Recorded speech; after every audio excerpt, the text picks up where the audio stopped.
अस्सलाम वालेकुम, आप देख रहे हैं द लाइन ऑफ फायर। मेरा नाम एहतिशाम उमीरुद्दीन है। नाजरीन, पंजाब यानी कि 5 दरियाओं की सरजमीन, इसे 5 दरियाओं की सरजमीन इसलिए कहा जाता है क्योंकि इसमें से 5 दरिया गुजरते हैं। 1947 में जब पाकिस्तान जन्म ले रहा था एक रियासत के तौर पर दुनिया के नक्शे पर और बरे सगीर की तकसीम हुई, तो जहां 2 मुल्कों के दरमियान दीगर झगड़े थे, वहां एक झगड़ा जो है वो पानी का भी था, जो उसी तरह से कायम रहा जब तक कि 1960 में दोनों मुल्कों के माबैन इंडस वाटर ट्रीटी साइन नहीं हो गई। जब इंडस वाटर ट्रीटी साइन होगी तो उसमें तय पाया कि जितने मशरकी दरिया हैं यानी कि सिंध, चिनाब और जेहलम, इनका पानी जो है वो पाकिस्तान इस्तेमाल करेगा, जबकि मगरबी दरिया जिसमें ब्यास, सतलुज और रावी आते हैं, इसका पानी जो है वो हिंदुस्तान इस्तेमाल करेगा।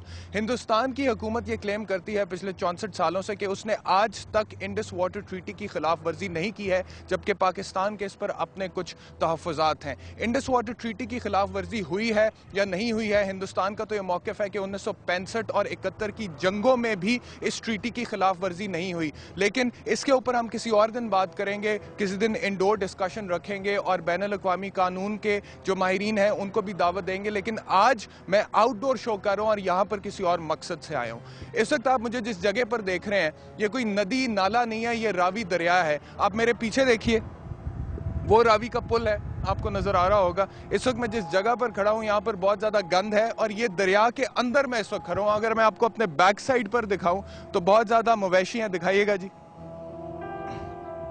आप देख सकते हैं कि कितना गंद है यहाँ पर और ये रावी दरिया की हालत है। जितना इंडस्ट्रियल वेस्ट है, जितना एग्रीकल्चर का वेस्ट है और जितना ड्रेनेज का गंदा पानी है, घरों का गंदा पानी, फैक्ट्रियों का गंदा पानी और दीगर जितना भी गंदा पानी है, वो सब यहीं पर जो है ड्रेन आउट कर दिया जाता है और जिसकी वजह से इसकी ये हालत होगी। आज के प्रोग्राम में मैं ये फोकस करूंगा कि वैसे तो मैं आपको ये भी बताऊं कि इस वक्त आप दरिया में जितना पानी देख रहे हैं वो बहुत कम है। आज के दौर में नाजरीन, खास तौर पर जब शायद आप ये सोच रहे हो कि इस मुल्क में और इतने ज़्यादा मसाइल हैं, इस मुल्क में इंसानी खून की कदर नहीं है, इंसानी जान की कदर नहीं है, यहाँ पर टारगेट किलिंग्स होती हैं, यहाँ पर कत्लो गारत होती है, यहाँ पर फिरका वाराना फसादात होते हैं, हमें कुदरती आफात का सामना रहता है, कभी डेंगू हो जाता है, कभी हुकूमत की नाअहली की वजह से, गैर मेयारी अद्वियात की वजह से लोग जो हैं वो मर जाते हैं। तो इस दौर में जब इतनी ज़्यादा और मुसीबतें हैं, यहाँ पर ये रावी दरिया के ऊपर प्रोग्राम कर रहा है, तो बात यह नाजरीन कि वो मसाइल तो हैं और उन पर हम फोकस करते रहते हैं अपने प्रोग्राम्स में,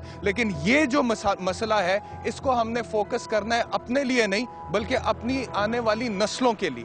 अगर हम अपने माहौल का ख्याल नहीं रखेंगे, अपने दरियाओं का ख्याल नहीं रखेंगे, अगर हम एनवायरनमेंट की परवाह नहीं करेंगे, तो फिर कल को हम अपनी आने वाली नस्लों को किस तरह का पाकिस्तान दे रहे हैं, इसके ऊपर फिर हमें बहुत ज़्यादा फिक्रमंद होना पड़ेगा।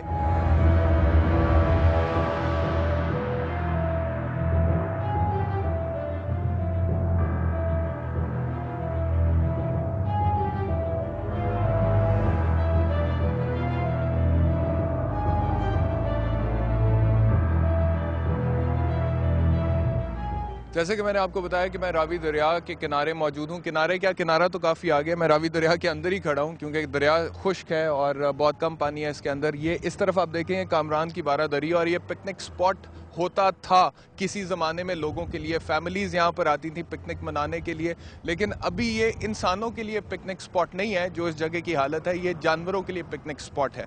और मेरे पीछे कुछ भैंसें इस वक्त पिकनिक मना रही हैं। अब इंसान तो मैं आपको दिखा नहीं सकता, अगर मुझे कोई मिल गया तो मैं आपको ज़रूर दिखाऊंगा और उनके क्या ख्यालात हैं इस जगह के हवाले से, इसे एक पिकनिक स्पॉट समझने के हवाले से, वो भी आपको दिखाऊंगा। लेकिन अभी आप ये मुलाहिज़ा फरमाइए, कुछ भैंसें यहाँ पे पिकनिक मना रही हैं और यहाँ पे भैंसें ही पिकनिक मना सकती हैं क्योंकि इंसान नहीं मना सकते। यहाँ पर इतना ज़्यादा गंद है, दरिया का जो पानी है वो बिल्कुल काला है जैसे किसी नाले का पानी होता है, इस हद तक गंदा पानी है कि यहाँ पर बदबू भी बहुत ज़्यादा है। जैसे कि मैंने आपको पहले भी कहा कि दरिया खुश्क है और दरिया में पानी बहुत कम है। अक्सर लोग ये शिकायत करते हैं जब रावी के पुल से गुजरते हैं कि रावी दरिया में पानी क्यों नहीं है। एक तो वजह मैंने आपको बता दी, इंडस वाटर ट्रीटी, क्योंकि रावी का पानी एक्सक्लूसिवली अब हिंदुस्तान के इस्तेमाल के लिए इस ट्रीटी के बाद से ट्रीटी पर अमल दरामद सही तरह से हो रहा नहीं हो रहा, मैंने कहा इसके ऊपर भी प्रोग्राम करेंगे। लेकिन पानी पाकिस्तान इसलिए नहीं पहुंचता है क्योंकि जब से ट्रीटी साइन हुई है उसके बाद फिर रावी का जितना भी इजाफी पानी है वो हिंदुस्तान रावी ब्यास लिंक के ज़रिए ब्यास दरिया में ले जाता है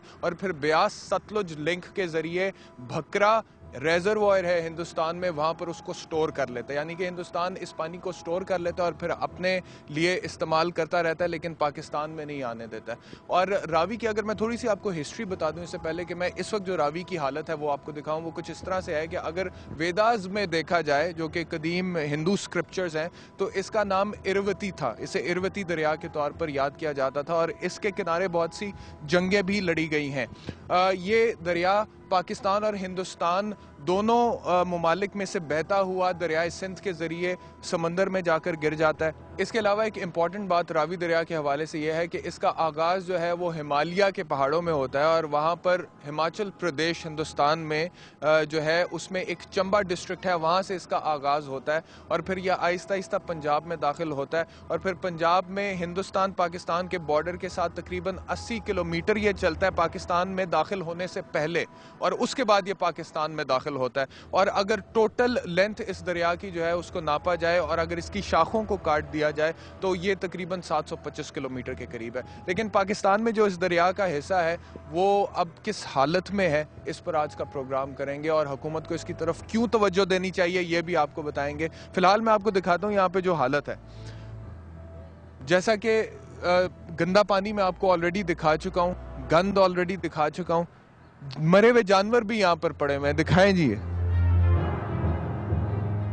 आप देख सकते हैं कि जानवर भी यहाँ पर मरे पड़े हैं और कहीं पर आपको कोई इंतजामिया नजर नहीं आती है जो आकर यहाँ पर कोई सफाई करे।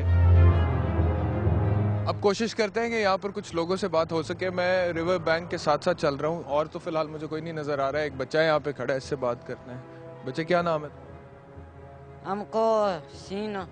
क्या नाम क्या आपका? सीना मेरे मामा ही होएगा। अच्छा, इधर रहते हो आप? हाँ। इधर क्या माँ बाप क्या करते हैं? मंडी का मामा। अच्छा, मुझे ये बताओ, यहाँ पर इतना ज्यादा जो गंद है, ये कौन यहाँ पर गंद फेंक के जाता है? ट्रक दे।